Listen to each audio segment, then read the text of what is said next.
Przejedziemy się Audi RS7. Audi RS7, które jest prawdziwą bestią. Jak do tej pory narzekałem na różne samochody, to przykro mi, ale dzisiaj nie usłyszysz ani jednego narzekania, ponieważ ten samochód jest perfekcyjny. Jest do tego, do czego producent mówi, że jest do tego, do czego ja sobie wyobrażam, że jest, a jest do tego, żeby perfekcyjnie, w sposób wygodny, komfortowy, żeby nie powiedzieć luksusowy, z fantastyczną akustyką. Co to znaczy fantastyczna akustyka? Posłuchaj.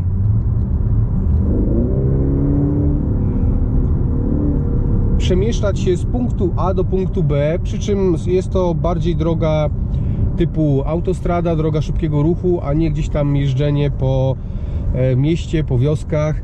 I do takich dłuższych jazd samochód jest po prostu idealny. Dlaczego jest idealny? Podejrzewam, że kojarzysz, jak wygląda Audi A6, Audi A7, Audi A8. Wszystko jest ok w normalnych wersjach. To są samochody, które też są do tego, do czego ten jest. Tylko że do tego wsadzili 4-litrową V8. W normalnej, powiedzmy, RS7 ten samochód ma 560 koni, ale to jest wersja performance. Czyli to bydle, bo inaczej tego nie mogę nazwać, ma potężny silnik, bo silnik ma 605 koni i 750 Nm. To jest potwór, to jest naprawdę potwór. I posłuchaj tylko. Ja jeszcze teraz jadę na wersji komfortowej, a mogę sobie zmienić tutaj ustawienia na dynamik.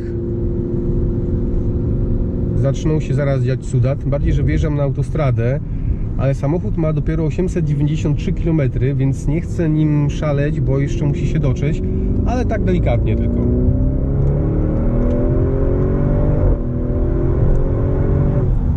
Już mam 150.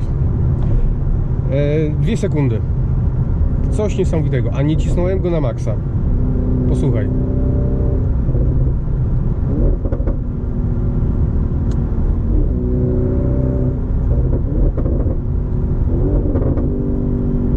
Coś pięknego. Ale okej, przełączymy sobie na grzeczne ustawienia, żebyśmy mogli porozmawiać. Chociaż samochód i tak jest cichy, jest komfortowy. Dwa słowa jeszcze o tej bestii, tym silniku. 605 koni, no naprawdę ten samochód wystarczy te 560 w standardzie, które ma, i to już jest bestia, a 605 to no naprawdę cuda się dzieją. Wbrew pozorom nie wpływa to jakoś specjalnie na spalanie, bo popatrz, mam teraz 14,6, a będę jechał, tam jest head-up displayer, teraz pokazuje 137, 9, 40. Dobrze, jadę sobie z prędkością przepisową 140 na godzinę po autostradzie. Zaraz będziemy, nawet gdzieś tu mogę zaraz poprzełączać średnie spalanie. Teraz pokazuje 14,5, ale zresetujemy i zobaczymy zaraz, co będzie. 11,2. 11,2 na tak duży samochód, a przejedziemy się trochę, podejrzewam, że spadnie, już jest 10,8, że spadnie do jeszcze mniejszej liczby. Dlaczego kupiłem ten samochód? Dlatego, że sprzedałem niedawno Audi A8, sprzedaję Maserati i chciałem mieć połączenie jednego i drugiego. Co prawda ten zamówiłem troszkę wcześniej, ale stosunkowo niedawno go odebrałem, więc dopiero teraz Ci go pokazuję. O, teraz się włączył radar odległości, bo popatrz, moje nogi, nie będziesz widzieć, moje nogi są tutaj wolne. Ja jeszcze sobie mogę tutaj włączyć asystent linii. Asystent linii działa tak, że jeśli przysnę i zjadę troszkę na prawo, to on odbija od linii. On sam odbija od linii. Popatrz, chcę dojechać do linii, a kierownica, jeszcze raz, dojeżdżam do linii, puszczam i on sam wyrównuje, sam mnie prowadzi. Ja mogę puścić kierownicę, co jest nielegalne, i samochód będzie jechał sam. Więc Dla mnie ten samochód jest idealny właśnie do przemieszczania się na dłuższe odległości, bo 12,4 mam teraz spalanie, czyli jest ok. W tym można odpocząć. Mało tego, ja sobie teraz włączę jeszcze cudowną funkcję w postaci masażu. Teraz włączył mi się masaż w fotelu. Do tego mam tutaj włączony nawiew, mam wentylowane fotele. Komfort tego samochodu jest niewyobrażalny, dlatego że ma pneumatyczne zawieszenie. Jest tu po prostu wszystko, czego potrzeba, a nawet za dużo. To nie jest samochód do jazdy po mieście, dlatego że no jest to potężny samochód. To jest 5 metrów długości, prawie 2 metry szerokości. Parkowanie tego nie jest łatwe. On jest stworzony, Niemcy sobie zrobili samochód do jazdy po ich autostradach, to pojedzie 305 na godzinę, ma 3,7 do setki, ale za $3000 można do niego kupić pakiet, który podnosi jego moc do 750 koni i przyspieszenie wtedy ma w okolicach 3 sekund. To jest... Słuchaj, to teraz wyobraź sobie, że to jest dwutonowy samochód. To jest bydle potężne. I dwutonowym samochodem stajesz na światłach obok Ferrari czy obok Lamborghini i to Ferrari i to Lamborghini nie ma z tym szans na światłach. To jest, a mało tego, tutaj to jest duży samochód. Tutaj spokojnie, komfortowo mogą podróżować 4 osoby. I siedzisz z 3 pasażerami i objeżdżasz Ferrari. No po prostu coś niesamowitego. Jak potem gdzieś się zatrzymam, pokażę Ci hamulce. Tarcza hamulcowa jest większa jak średnica tego koła, bo tarcza hamulcowa ma 40 chyba 2 cm. Do tego jest jeszcze ceramiczna. Ten samochód zatrzymuje się w miejscu mimo swojej dwutonowej wagi.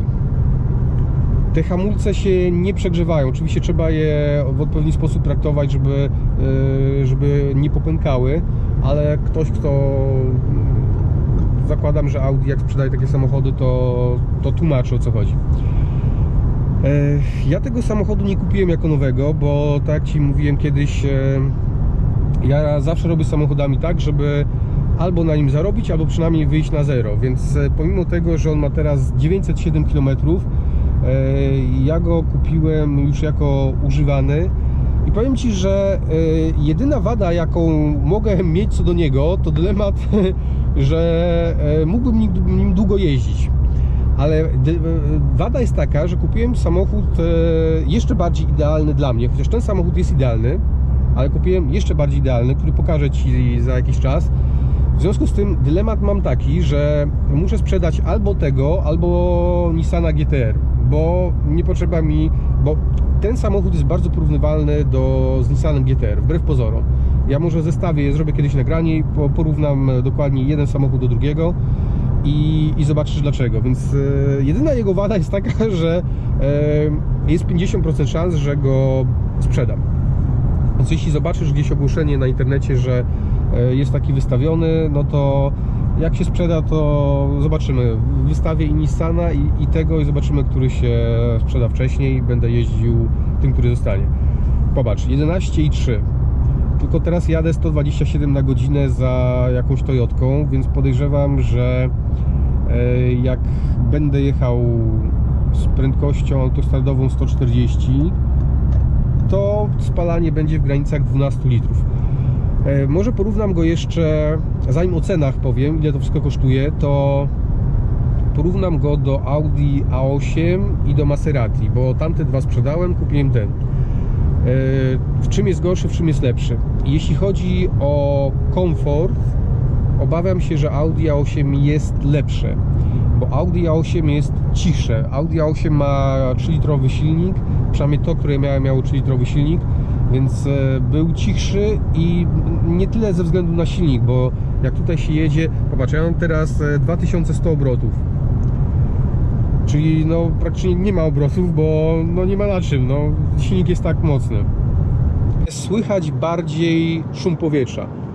Ja mam zasłoniętą, jak odsłonię to jest głośniej, jak zasłonię jest ciszej, ale słychać bardziej szum powietrza. W Audi A8 jechałeś w Niemczech 250 na godzinę, było tak jak tutaj jedziesz powiedzmy 160, tak jeśli chodzi o szum powietrza, ale komfort, zawieszenie jest to samo, czyli jest idealnie. W porównaniu do Maserati może powiem. Maserati to jest zupełnie inny samochód, ale mogę go od biedy porównać, bo ja Maserati kupiłem ze względu na dźwięk silnika. W Maserati ten dźwięk silnika jest po prostu no, zniewalający. To teraz zmienimy obroty. Gdybym jechał... no dobrze, teraz mogę porównać do Maserati, bo Maserati powiedzmy brzmi podobnie, tylko że ja teraz jestem na... Dobra, wam teraz biegi zbija. Teraz jestem na 4, na 5. W Maserati jest podobny dźwięk, ale...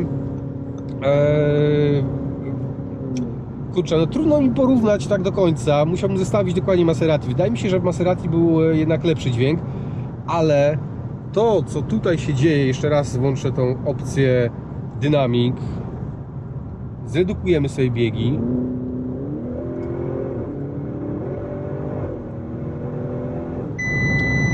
No bestia, no to jest bestia.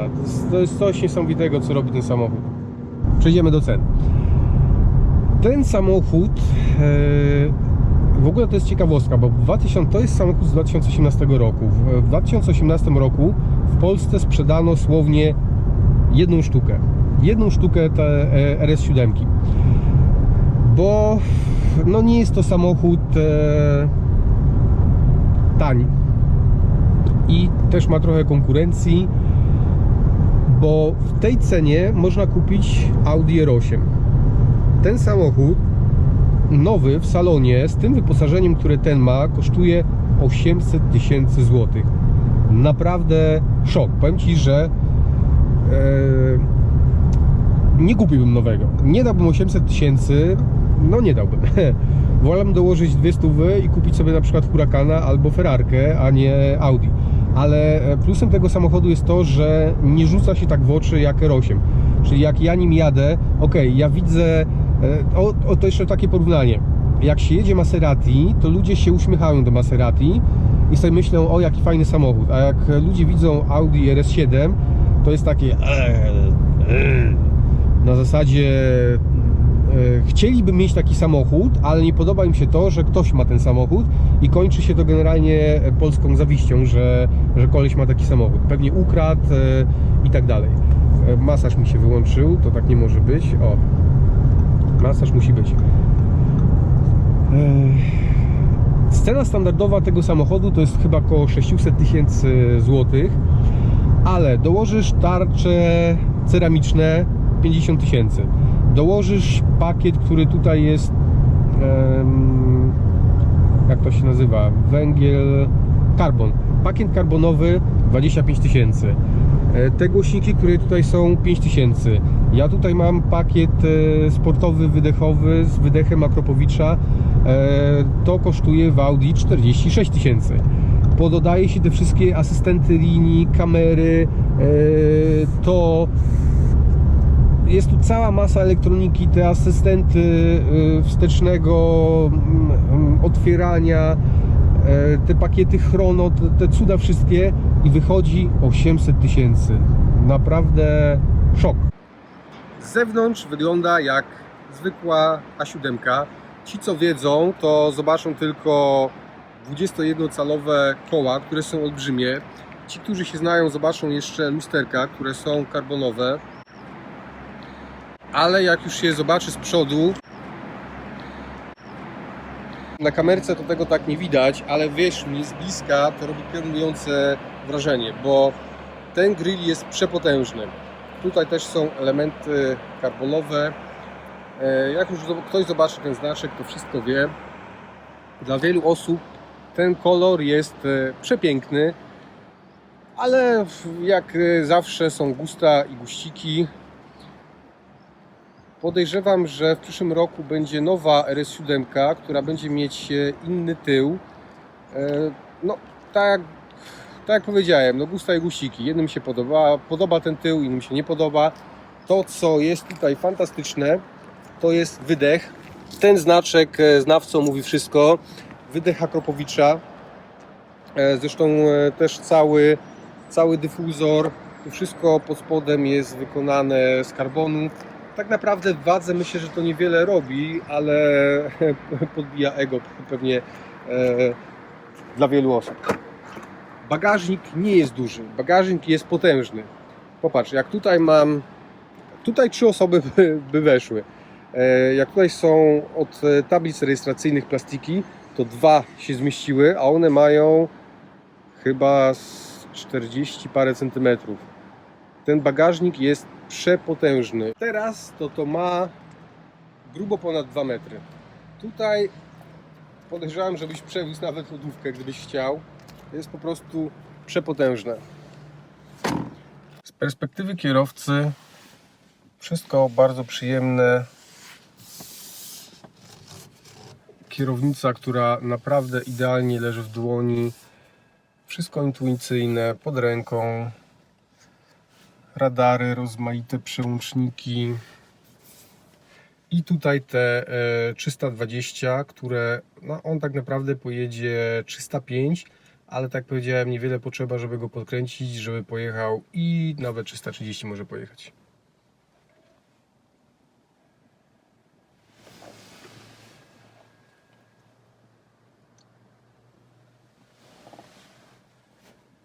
To, co mi się bardzo podoba, czyli wentylowane fotele. Ja wiem, że są tutaj fotele takie, które są takie diamenty i to jest z alkantary, ale powiem Ci, że jak dla mnie wentylacja w fotelach to jest to, co mi się najbardziej podoba.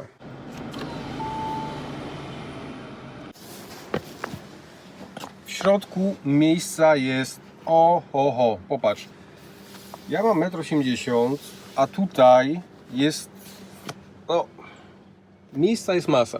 Tu jest alkantara na drzwiach, niezwykle przyjemna w dotyku. Ta skóra to, wiesz, jest różnica między taką cienką skórą, a tu jest po prostu taka gruba, taka mięsista, taka, to jest bardzo przyjemne w dotyku. Czuć, że jest to kawał wysokojakościowej skóry.